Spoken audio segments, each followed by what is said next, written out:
Hello, and welcome to Global Pulse News. We begin with a historic update from deep space. The 4 astronauts of NASA's Artemis II mission have crossed a critical celestial boundary, entering the Moon's sphere of influence.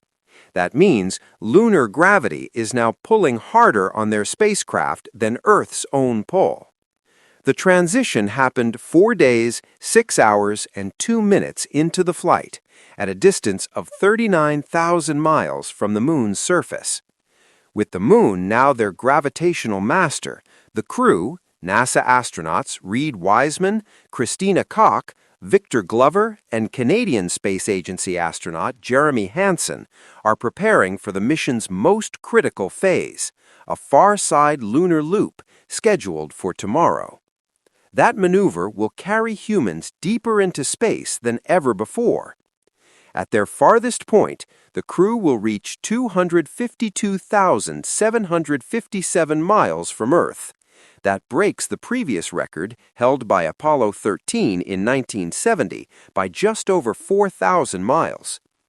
This is the first time humans have crossed the Moon's gravitational threshold since Apollo 17's landing in 1972.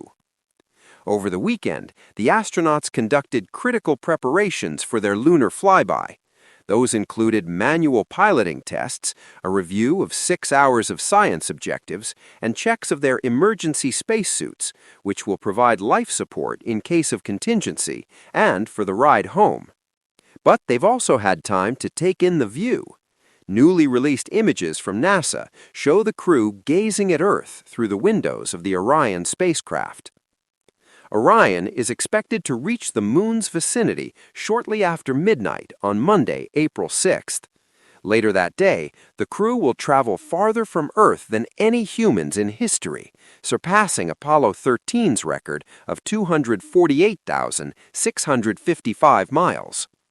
The lunar observation period begins at 2:45 p.m. Eastern. A few hours later, the spacecraft will slip behind the Moon's far side and briefly lose communication with Earth. Closest approach is scheduled for 7:02 p.m. Eastern, when Orion will pass just 4,066 miles above the lunar surface. From that distance, NASA says the crew will see the entire disk of the Moon at once, including regions near the North and South poles.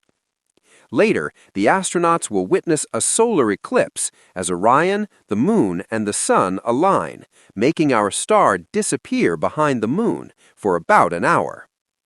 NASA will begin live coverage of the lunar flyby at 1 p.m. Eastern.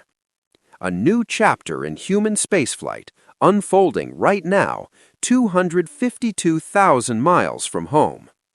That's the latest from Mission Control.